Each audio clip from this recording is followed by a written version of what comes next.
Hello students. तो students, math का जैसे कि आप लोग जानते हैं एग्ज़ाम हो चुका है 2024 यूपी बोर्ड। इससे पिछले वीडियो में हमने आपको ऑब्जेक्टिव टाइप के जो क्वेश्चन आए थे सेक्शन ए में 20 क्वेश्चन थे वो कराए थे। उसका सॉल्यूशन मैंने आपको दिया था यूट्यूब पर। सारे ऑप्शन मैंने बताए थे कौन सा सही आंसर है। अब बच्चों नेक्स्ट पार्ट जो है हमारा वो ये है खंड बा सेक्शन बी, वर्णनात्मक प्रश्न, इंग्लिश में कहेंगे डिस्क्रिप्टिव क्वेश्चंस। तो बच्चों इनका सॉल्यूशन की डिमांड आ रही थी कि सर इसका भी सॉल्यूशन करा दीजिए ताकि हम चेक कर पाएँ कि हमारा पेपर कितना अच्छा हुआ है। तो बच्चों मैंने सोचा कि ये जो क्वेश्चन रह गए हैं इनको भी सॉल्व करा दिया जाए। तो चलिए यहाँ पर हम लोग खंड बा का सॉल्यूशन देखते हैं, सेक्शन बी का सॉल्यूशन देखते हैं।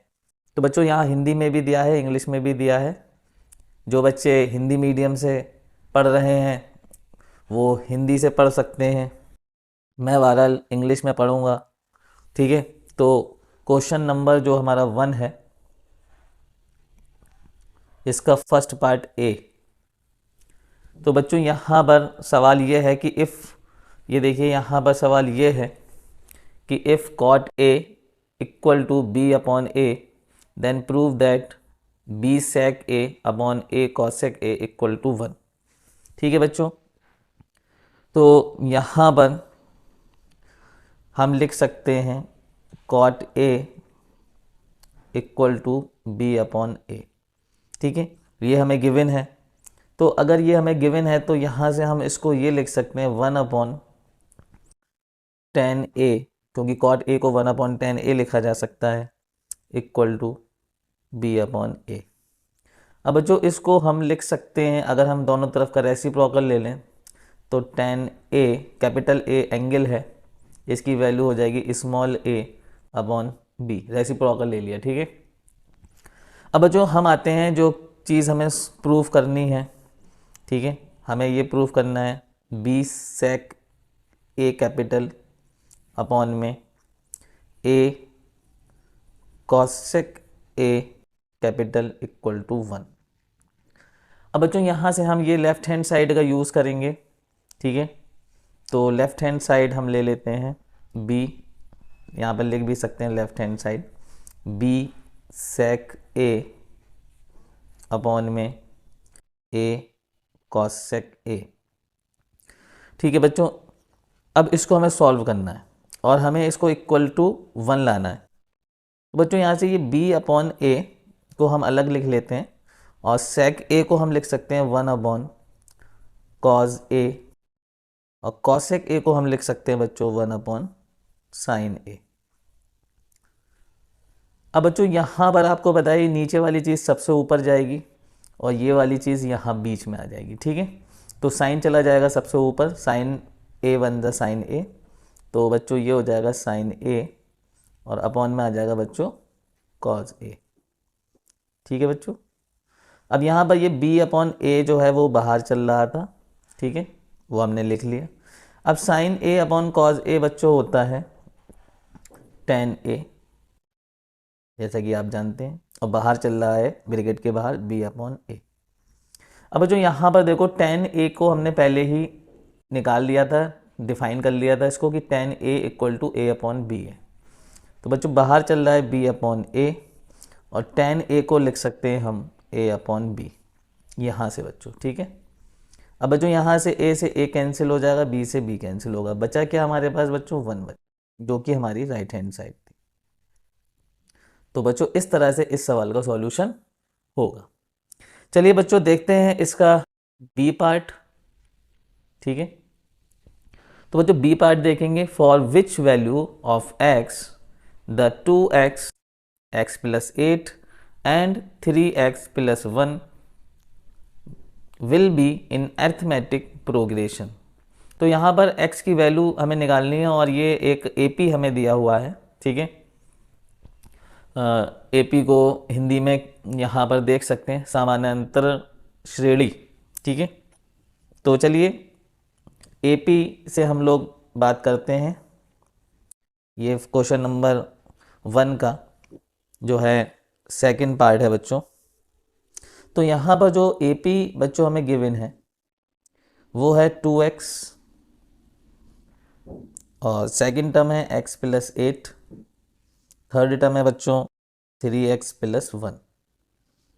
इसको हम कह सकते हैं A1, A2 और ये A3। ठीक है बच्चों।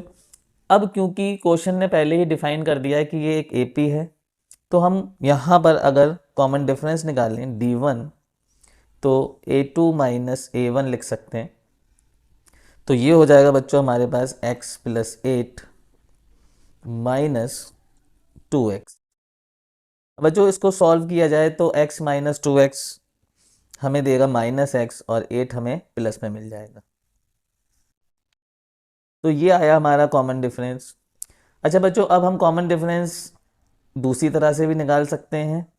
किसी भी AP का कॉमन डिफरेंस सेम आता है, तो A3 माइनस A2 से भी हमें कॉमन डिफरेंस मिल जाएगा।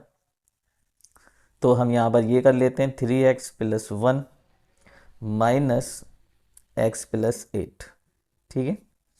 अब बच्चों इसको अगर हम सॉल्व करें तो यहाँ पर हमें मिलेगा 3x प्लस 1 माइनस x, ये माइनस अंदर मल्टीप्लाई करेगा, माइनस 1 है मतलब वो माइनस 8 हो जाएगा ये। ठीक है। तो बच्चों ये हमें देगा, यहाँ पर देखिए 3x माइनस x ये हो गया 2x और प्लस 1 माइनस 8 हमें मिलेगा माइनस 7 बच्चों। इतना क्लियर हुआ। अब बच्चों ये जो D हमने निकाले D1 D2, तो ये D1 और D2 बराबर होना चाहिए क्योंकि ये AP है। तो बच्चों हम इन दोनों को बराबर लिखेंगे, इक्वल लिखेंगे। 8 minus x equal to 2x minus 7 होना चाहिए। ठीक है। अब बच्चों अगर इसको सॉल्व किया जाए तो इस x को हम राइट हैंड साइड भेज दें तो 2x प्लस x हो जाएगा और 7 को हम ले आते हैं लेफ्ट हैंड साइड तो ये इधर आके प्लस हो जाएगा। ठीक है। यहाँ पर हो जाएगा बच्चों 3x और ये बन जाएगा बच्चों लेफ्ट हैंड में 15। 3 को ले आते हैं लेफ्ट हैंड साइड, डिवाइड करेगा इधर आके x, 3 5 ज़ा 15। तो x की वैल्यू बच्चों यहाँ पर हमें मिल रही है 5। तो ये बच्चों आपका सही आंसर है इस क्वेश्चन का, जो कि क्वेश्चन नंबर 1 का B पार्ट था। ठीक है बच्चों। अब बच्चों चलते हैं C पार्ट पर। तो बच्चों C पार्ट देखते हैं, यहाँ पर डाल देते हैं C पार्ट। क्वेश्चन नंबर 1 चल रहा है हम लोग का, सेक्शन B। C में बच्चों क्या कहा गया है कि prove that 2√3 is an irrational number. बहुत ही सिंपल सवाल है। ठीक है। तो यहाँ पर सबसे पहले सॉल्यूशन हमें कैसे करना है इस सवाल का। हम मान लेते हैं let 2√3 is a rational number. क्या लिखेंगे? एक रेशनल नंबर है ये।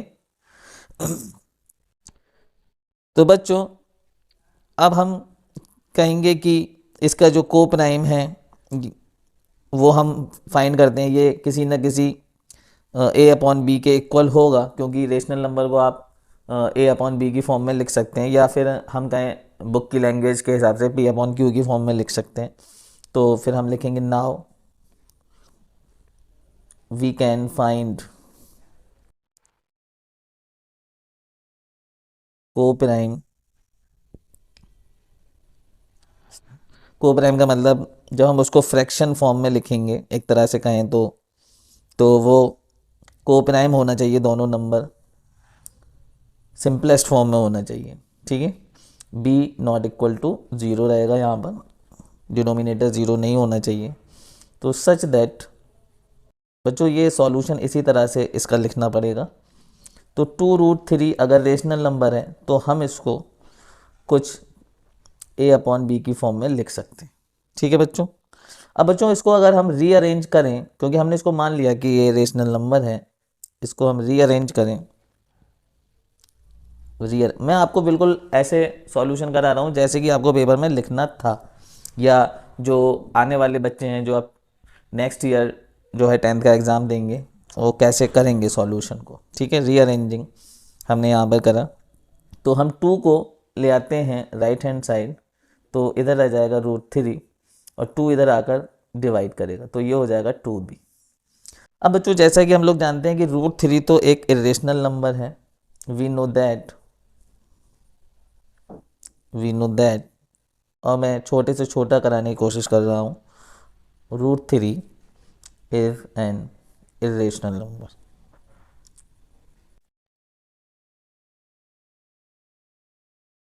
ठीक है। अब बच्चों जब ये आपका जो लेफ्ट हैंड साइड जो है वो इरेशनल है, तो राइट हैंड साइड भी आपका इरेशनल ही हुआ। सो हम कह सकते हैं, हमारा जो एजम्पशन था वो गलत था। सो वी कंक्लूड, यहाँ पर ये भी लिख सकते हैं साथ में कि अवर माइल करके लिखेंगे, जब टीचर पढ़ाता है तो फिर वो अवर लिख देता है, तो ये भी लिख सकते हैं my assumption is wrong. So we conclude, आप यहाँ पे वी की जगह पर आई भी लिख सकते हैं, that 2√3 is an irrational number.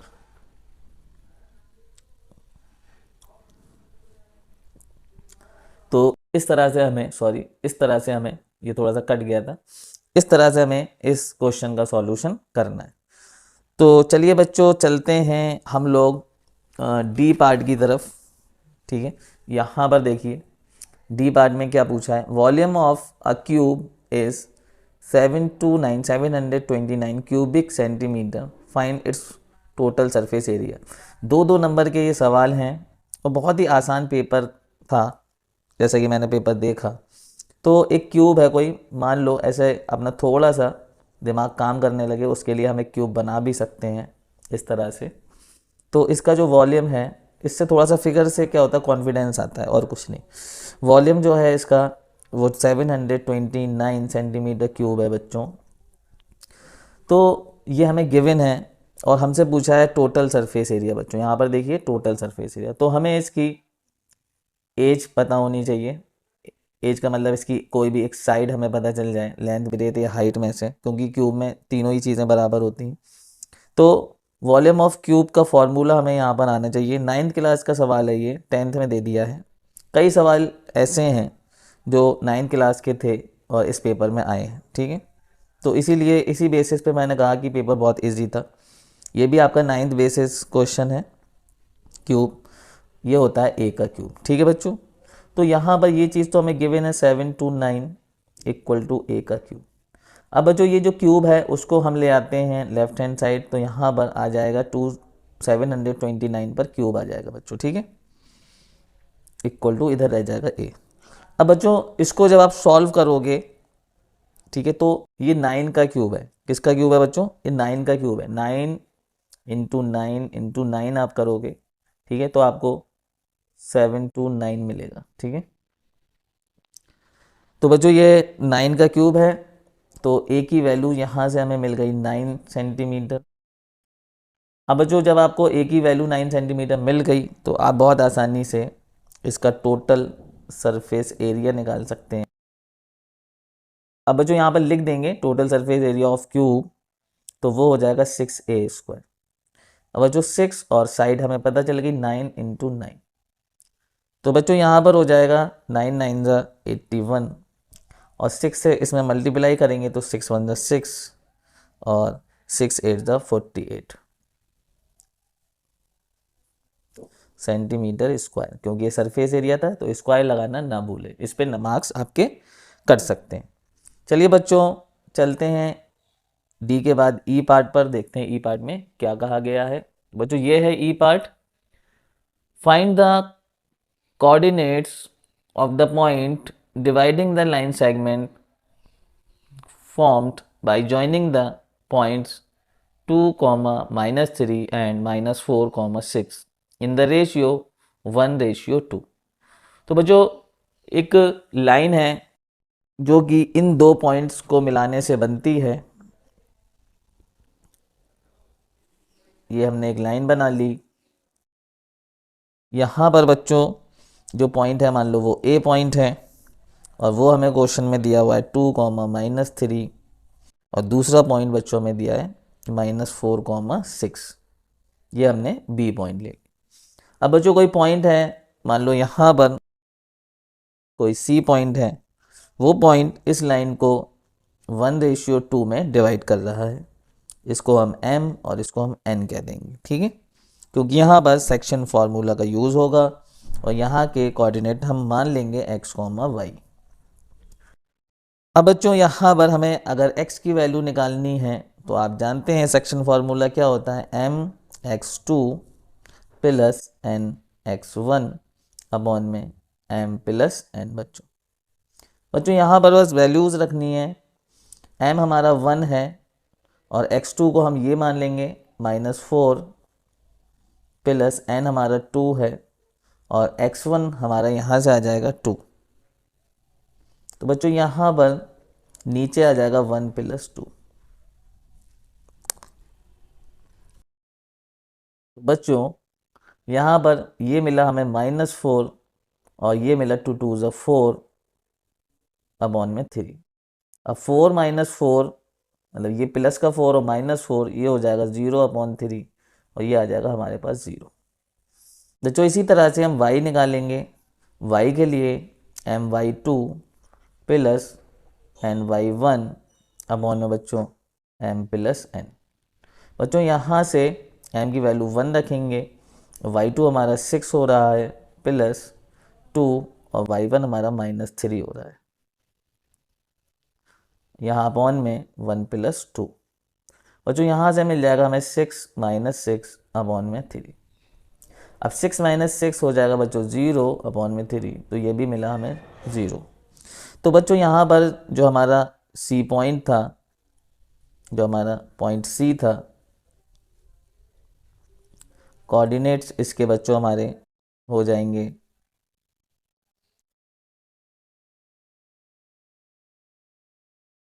0,0, यानी मतलब ये पॉइंट जो है वो ओरिजिन पर ही है। ये हमारा सही आंसर होगा बच्चों। तो इस तरह से हमने ई पार्ट भी कंप्लीट किया बच्चों। अब बच्चों हम लोग चलते हैं इसके एफ पार्ट पर, जिसमें स्टेटिस्टिक्स से सवाल दिया है। बच्चों एफ पार्ट यहाँ पर बच्चों स्टेटिस्टिक्स से ये सवाल दिया गया है। एक टेबल भी यहाँ पे गिवन है। Find the mean from the following frequency distribution.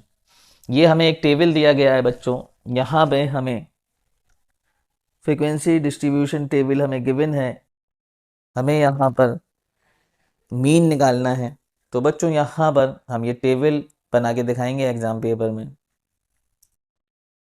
यहाँ पर क्लास इंटरवल 0 से 10, फिर 10 to 20, फिर 20 to 30, फिर 30 to 40, फिर 40 to 50। बच्चों स्टूडेंट्स यहाँ पर फ्रीक्वेंसी गिवन है 8, 12, 10, 11 एंड 9। बच्चों नेक्स्ट अब हमारा स्टेप शुरू होगा।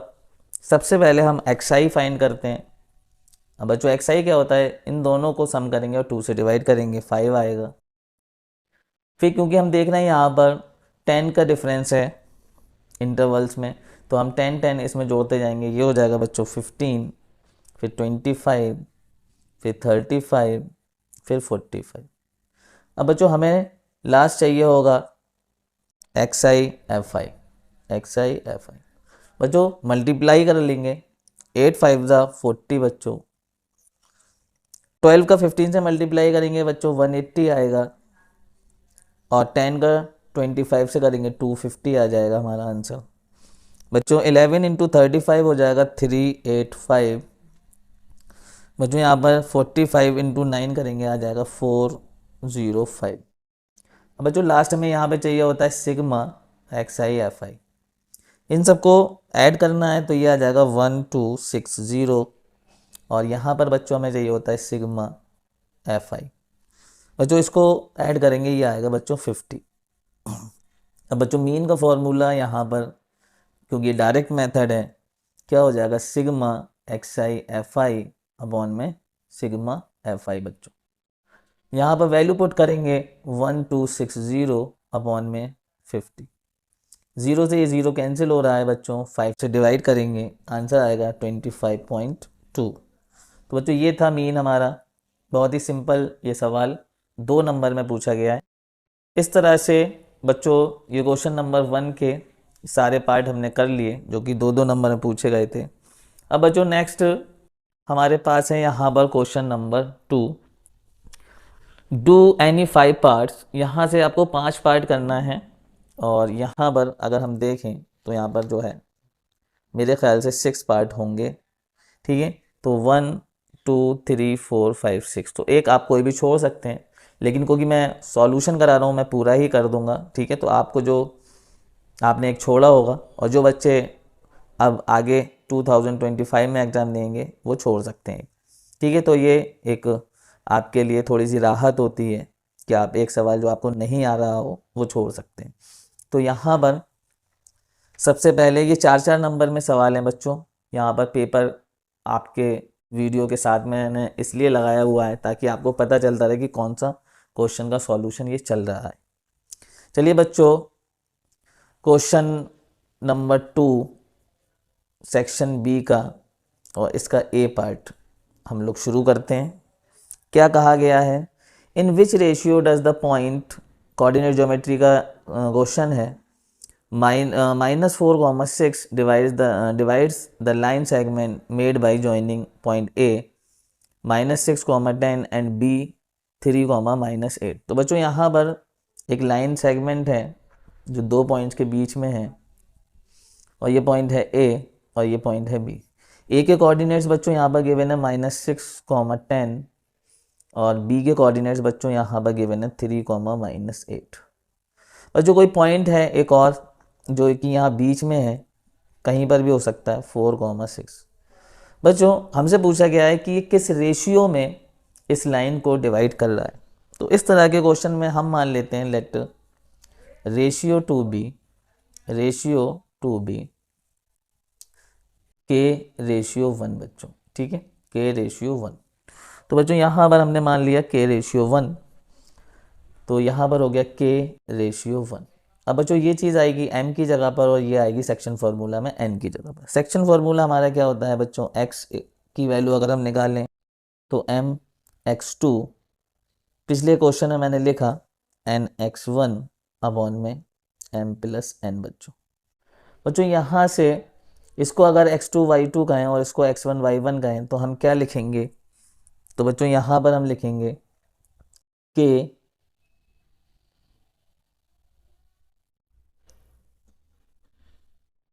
x2 हमारा हो जाएगा 3 प्लस 1 और ये हो जाएगा हमारा -6 x1 अपॉन में बच्चों हम लिखेंगे k प्लस 1।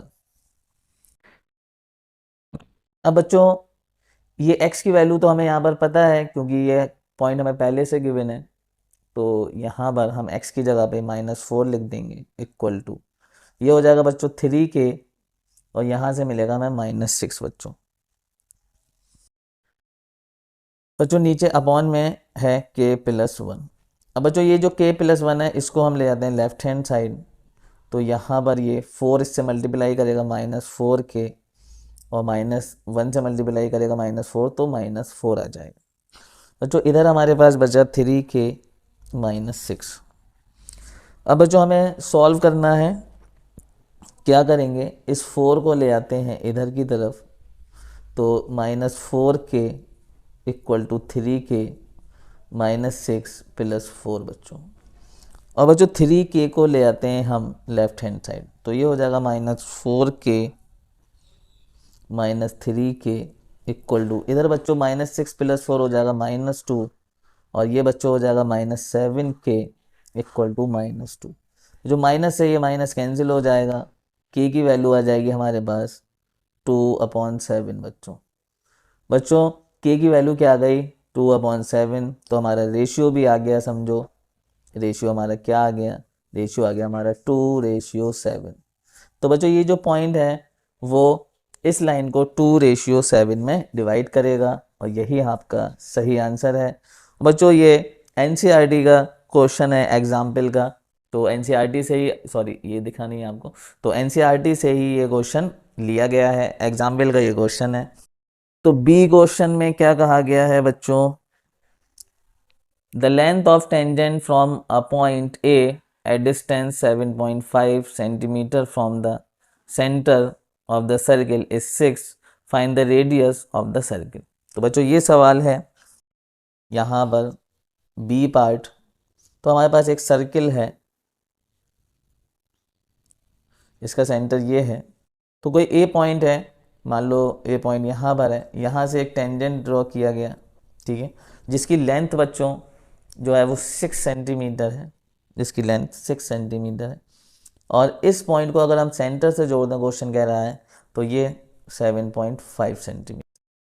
बच्चों यहाँ से हमें ये रेडियस फाइंड करनी है, और आपको पता है रेडियस जो है वो परपेंडिकुलर होती है टेंजेंट पर, तो ये राइट एंगल ट्रायंगल बन जाएगा। यहाँ पर हम according to PGT Pythagoras theorem लगा सकते हैं, ठीक है। तो पाइथागोरस थ्योरम क्या है, हाइपो का स्क्वायर इक्वल टू बेस का स्क्वायर प्लस परपेंडिकुलर का स्क्वायर। अब बच्चों यहाँ पर 7.5 बन जाएगी हाइपो का स्क्वायर, और बेस हो जाएगा बच्चों 6 का स्क्वायर। परपेंडिकुलर की जगह हम रेडियस लिख सकते हैं, रेडियस का स्क्वायर। तो 7.5 का अगर हम स्क्वायर करें तो ये आ जाएगा 56.25, और 6 का स्क्वायर 36 प्लस आर स्क्वायर। बच्चों 56.25, 36 को लाएंगे लेफ्ट हैंड साइड, माइनस हो जाएगा, इधर रह जाएगा राइट हैंड साइड में आर स्क्वायर। बच्चों इस आर का इसको पहले माइनस कर लेते हैं, तो जैसे ही आप इसको माइनस करेंगे तो ये बचेगा 20.25 इक्वल टू आर स्क्वायर। बच्चों यहाँ से अगर हम आर स्क्वायर का स्क्वायर इधर लाएं तो ये रूट बन जाएगा 20.25 इक्वल टू आर स्क्वायर। बच्चों इसको रूट से जब आप बाहर निकालोगे ये आ जाएगा 4.5 सेंटीमीटर। तो रेडियस आ गई हमारे पास 4.5 सेंटीमीटर, और यही हमारा आंसर है। तो इस तरह से हमने इसका बी पार्ट भी किया। अब इसका सी पार्ट देखते हैं बच्चों क्या कहा गया है। बच्चों इसमें कहा गया है कि prove that the line dividing any two sides of a triangle in a same ratio is parallel to the third side of the triangle. बच्चों ये थ्योरम है, ये एक थ्योरम है जो थाल थ्योरम की कन्वर्स है, ठीक है। तो इसको भी चलिए करते हैं, किस तरह से इसको करना है वो देखते हैं। बच्चों यहाँ पर लेट ट्राइंगल, एक ट्राइंगल हम ले लेते हैं ए बी सी। बच्चों मान लो वो हमारा ट्राइंगल ये है ए बी सी। बच्चों यहाँ से एक लाइन लेते हैं, taking a line D E ले लेते हैं बच्चों, डी ई सच दैट। अब बच्चों हमने एक लाइन ली जो डी ई ली, और हमने वो लाइन को ऐसे खींच दिया, लेकिन जब हमने देखा तो ये डी ई, जब हमने इसको देखा तो A D upon D B, मतलब ए डी और डी बी का जो रेशियो था वो बराबर था ए ई अपॉन ई सी के। ये हमें मिला। अगर ये रेशियो बराबर हो रहा है तो फिर हम कन्वर्स थाल थ्योरम, ये रिवर्स भी कह सकते हैं, हम कह सकते हैं कि ये डी लाइन पैरेलल होगी इस बेस लाइन के, ठीक है, बी सी के। लेकिन हम यहाँ पर ये मान लेते हैं एंड एज्यूमिंग, हम ये मान लेते हैं दैट कि डी ई जो लाइन हमने बनाई वो पैरेलल नहीं है, इज नॉट पैरेलल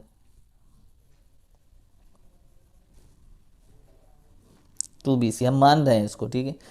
जब भी ऐसा रेशियो बराबर होता है A D upon B D और A E upon E C, तो वो थर्ड साइड के पैरेलल ही होती है। लेकिन हम यह मान ले रहे हैं कि मान लो ये पैरेलल नहीं है, तब if D E is not parallel to B C, draw. अब हम एक लाइन और बनाएंगे, ड्रॉ लाइन। अब हम डी ई डैश बना लेते हैं बच्चों, डी ई डैश, और ये हम मान के चलते हैं कि ये हम पैरेलल बना रहे हैं, पैरेलल टू बी सी। एक हमने यहाँ से डी ई डैश ये लाइन बना ली, जो ई डैश हम यहाँ पे इसको कहेंगे। मान लिया ये लाइन जो है वो बी सी के पैरेलल है, ठीक है, इसको हमने मान लिया। तो बच्चों अगर हम इसको पैरेलल मान रहे हैं तो फिर जब ये पैरेलल है तो according to thalas converse thalas theorem, ठीक है, हम क्या कहेंगे, अकॉर्डिंग टू इसको कन्वर्स थाल्स थ्योरम हम लिख सकते हैं। तो हम कहेंगे डी, यहाँ पर ए डी, मतलब ये A D upon B D बराबर होगा E dash A E dash upon में ई डैश सी बच्चों, ठीक है, ये डैश है, इसको इसी तरह से करना पड़ेगा सवाल को। अब बच्चों ऐसा हमें मिला, ये तो हमें मेजरमेंट करने पे मिल रहा था, लेकिन हमने मान लिया था कि वो पैरेलल नहीं है, और ये हमने कन्वर्स थाल्स थ्योरम से कहा, ठीक है, कि अगर पैरेलल है तो ऐसा होगा। तो बच्चों अगर हम यहाँ पर देखें कि ये इन दोनों चीज़ों में जो लेफ्ट हैंड साइड है वो इक्वल है, तो राइट हैंड साइड को भी हम इक्वल कह सकते हैं। Therefore A E upon E C equal to A E dash upon में ई डैश सी बच्चों। अब बच्चों यहाँ पर ये जो इक्वेशन मिली लास्ट, इसमें अगर हम दोनों तरफ वन को ऐड करें, यहाँ पर हम लिख देते हैं एडिंग वन बोथ साइड। तो जैसे हम इसको वन को ऐड करेंगे दोनों तरफ, तो ये हो जाएगा ए ई अपॉन ई सी प्लस वन, और इधर हो जाएगा बच्चों ए ई डैश अपॉन में E dash C plus one. अब बच्चों इसको अगर हम सॉल्व करें तो यहाँ पर ई सी बन जाएगा एलसीएम, ठीक है, तो ये हो जाएगा ऊपर ए ई प्लस ई सी, ये इधर मल्टीप्लाई करेगा, इसके नीचे वन मान लो तो वन इधर मल्टीप्लाई करेगा, इक्वल टू सिमिलरली इधर राइट हैंड साइड में ई डैश सी, और ऊपर आ जाएगा हमारे पास A E dash plus E dash C. अब बच्चों ए ई और ई सी, तो ए से ई तक और ई से सी तक ये पूरा बन जाएगा A C upon E C equal to बच्चों ए ई डैश, ए से ई डैश तक और ई डैश से सी तक ये पूरा बन जाएगा ए सी अपॉन में ई डैश सी। ए सी से ए सी कैंसिल हो गया बच्चों, यहाँ पर बचा one upon E C equal to one upon E dash सी।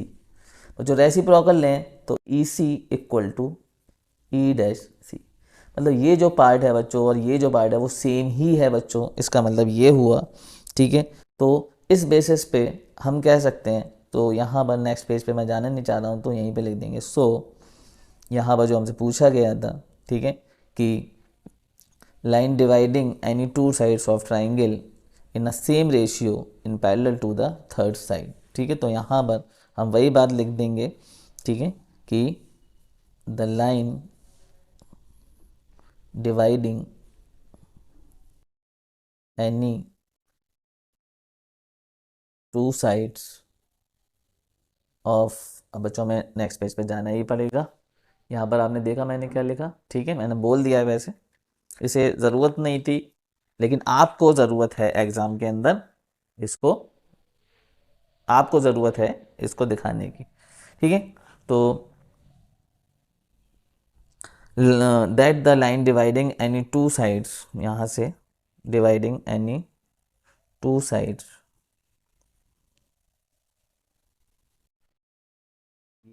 जैसे हमने लिख लिया था, any two sides of triangle in a same ratio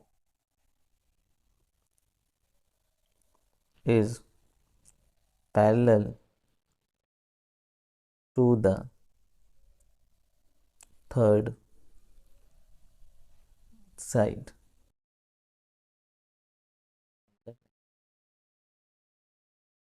ये बच्चों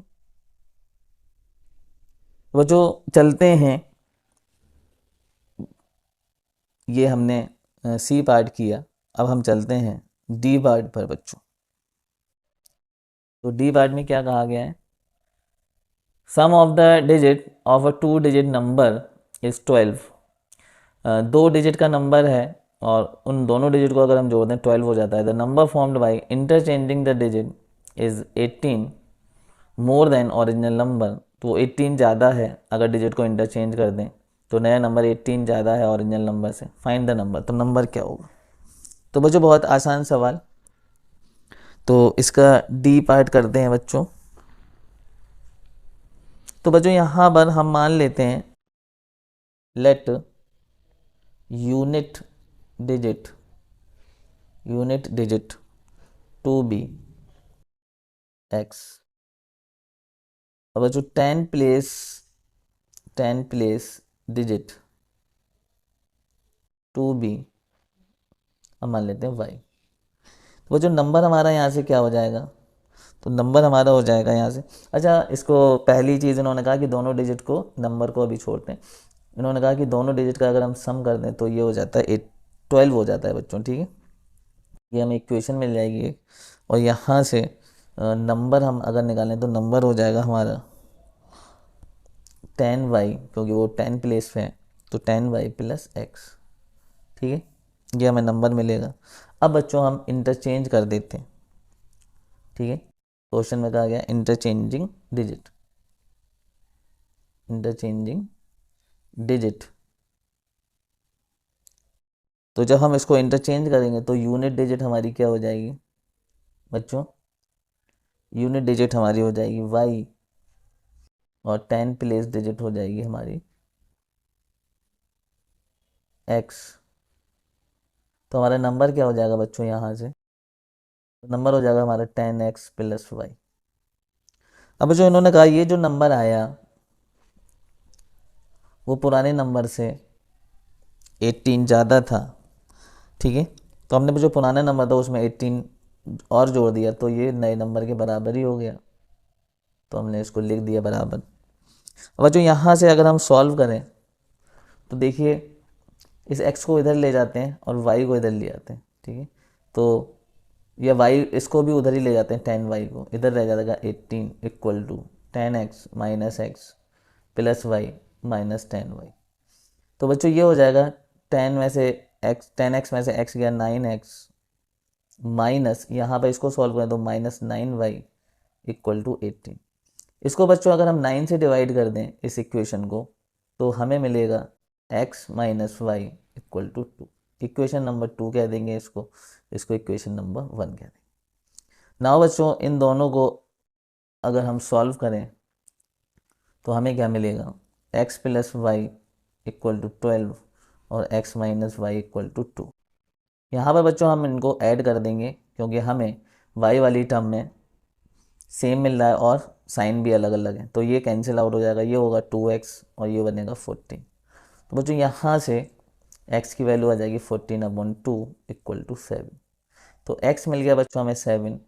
अब बच्चों x की ये वैल्यू हम इक्वेशन नंबर 1 में रखेंगे तो वो हो जाएगा 7 प्लस वाई इक्वल टू 12।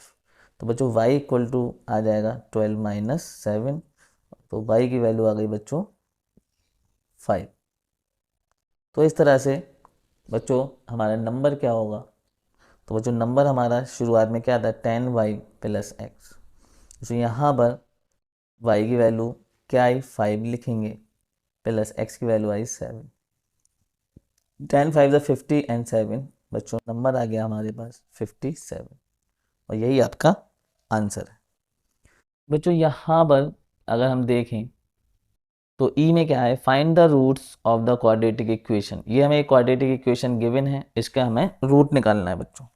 तो सबसे पहले बच्चों ई पार्ट क्वेश्चन नंबर 2 चल रहा है। सबसे पहले इक्वेशन लिख सकते हैं √3x² माइनस 11x प्लस 8 √3 बच्चों इक्वल टू 0। बच्चों यहाँ पर x equal to Sridharacharya formula लगाएंगे minus B plus minus √b² minus 4ac upon में 2a। बच्चों यहाँ से वैल्यू रखेंगे तो हमारे पास माइनस और b की जगह पे आ रहा है -11 प्लस माइनस रूट 3 स्क्वायर, तो -11 का स्क्वायर -4 इंटू a की जगह है √3 बच्चों और c की जगह है 8√3 बच्चों अपॉन में 2a, तो 2 इंटू √3। ठीक है, अब इसको सॉल्व करें तो माइनस माइनस यहाँ पे ये प्लस हो जाएगा 11 प्लस माइनस रूट। ठीक है, जब बच्चों आप इसको सॉल्व करोगे, ठीक है, इस पूरे पार्ट को, तो बच्चों ये आ जाएगा 25 अपॉन में 2√3। बच्चों यहाँ पर इसको अगर हम सॉल्व करें तो ये आ गया 11, रूट में से निकालेंगे प्लस -5 अपॉन में 2√3। तो बच्चों यहाँ से हम कह सकते हैं x की दो वैल्यूज़ हमें मिल जाएंगी। एक मिलेगी प्लस में 11 प्लस 5 अपॉन 2√3 और दूसरी मिलेगी माइनस में 11 माइनस 5 अपॉन में 2√3।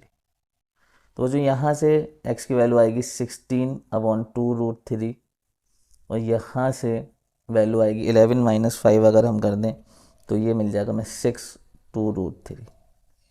इसको सॉल्व करें 2 8 जा 16, तो x की वैल्यू बनेगी 8 अपॉन √3 और इसको बच्चों अगर हम सॉल्व करें 2 3 जा 6, तो 3 अपॉन √3।